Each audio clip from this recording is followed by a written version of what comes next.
அண்ணாவின் வழி வந்தவர்கள். மாற்றான் தோட்டத்து மல்லிகை இருந்தாலும் மனம் உண்டுன்னா சொல்லணும். அரசாங்கம் சரியாக செயல்பட்டால் அது சரி என்று சொல்லுவது, பொதுமக்களின் சார்பாக அதை சரியாக இருந்தால் சரி என்று சொல்வதுதான் அம்மா மக்கள் முன்னேற்ற கழகத்தின் என்றைக்குமே நிலைப்பாடு. அரசாங்கம் தவறு செய்தால் அதை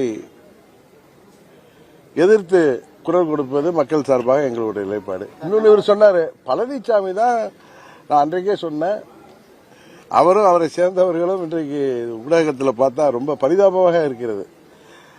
புரட்சி தலைவர் கண்ட அந்த இயக்கம், அம்மா அவர்கள் 30 ஆண்டுகள் கட்டி காத்த இயக்கம் இன்றைக்கு அண்ணா திமுகவே இல்லைங்கிற நிலைமைக்கு, அது எடப்பாடி திமுகவாக உருப்பெற்ற பிறகு அவர்களால் மீண்டும் ஆட்சிக்கு வர முடியாது என்பதை தெரிந்து பழனிசாமி ஒவ்வொரு இடங்களிலும் அதோ பிள்ளையார் சொல்லி போட்டுட்டாங்க அப்படின்னு அவர் ரொம்ப புலகாங்கிதமிருந்து கத்துவதை பார்த்தாலும், அவரை சேர்ந்த சிலர்கள் விஜய்க்கு பவன் கல்யாணையும் அவர் யாரு அவருடைய சிரஞ்சீவி எல்லாம் ஓடிட்டு இங்க கூட வாங்க வாங்கன்னு கூப்பிடுறது, உண்மையிலேயே தமிழ்நாட்டு மக்கள் அதை பார்த்து நகைக்கிறார்கள்.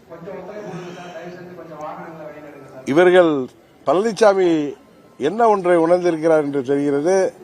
தன் தலைமையிலான கட்சி உறுதியாக இந்த தேர்தலில் வெற்றி பெற முடியாது.